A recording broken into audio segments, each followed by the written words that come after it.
सबसे पहला रूल आपका कौन सा, ये आपका मिरर है, इसके सेंटर में जो होता है that is known as principal axis. ये जो लाइन होती है इसको प्रिंसिपल एक्सिस बोलते हैं। यहाँ पे एक पॉइंट होता है उसको बोलते हैं फोकस, और यहाँ पे एक पॉइंट होता है that is known as centre of curvature.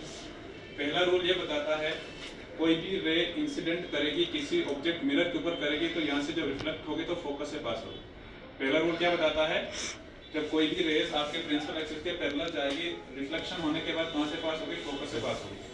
और दूसरा रूल क्या बताता है, दूसरा रूल बताता है आपकी कोई भी रे, ये सेंटर ऑफ कर्वेचर, ये फोकस है, कोई भी रे अगर फोकस से पास होगी रिफ्लेक्शन होने के बाद प्रिंसिपल एक्सिस के पैरेलल में चले जाएगी। ये आपके प्रिंसिपल एक्सिस है, इसके पैरेलल में आएगी।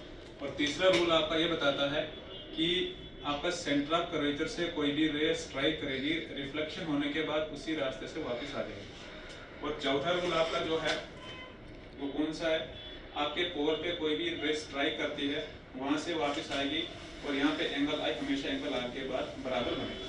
तो चार रूल है। पहला रूल क्या बताता है, पहला रूल बताता है आपका जो इंसिडेंट रे है प्रिंसिपल एक्सिस के पैरेलल आएगी तो कहां से पास होगी, फोकस से पास होगी।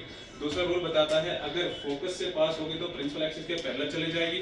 तीसरा रूल बताता है सेंटर ऑफ कर्वेचर से भी गिरेगी तो वहां पे क्या होगा, सेंटर ऑफ कर्वेचर से ही पास होगी, रिट्रेस करिए अपनी बात को। और चौथा बताता है कि आपके फोकस पोल पे अगर आपकी लाइट रे करती इंसिडेंट होती है, रिफ्लेक्शन होने के बाद यहाँ पे आपके एंगल दो बराबर बनते हैं। कौन सा बनते हैं, एक एंगल आई बनता है, एक एंगल आर बनता है। ठीक है, तो ये आपका क्या था, ये आपका था कनकेव मिरर के केस में। तो कनकेव मिरर क्या होता है, ऐसा मिरर होता है जो क्या करता है, लाइट रेज को कन्वर्स करता है, और जिसके पॉलिश्ड आउटर साइड पॉलिश्ड होती है, इनर साइड डिफ्लेक्शन होता है। ठीक है।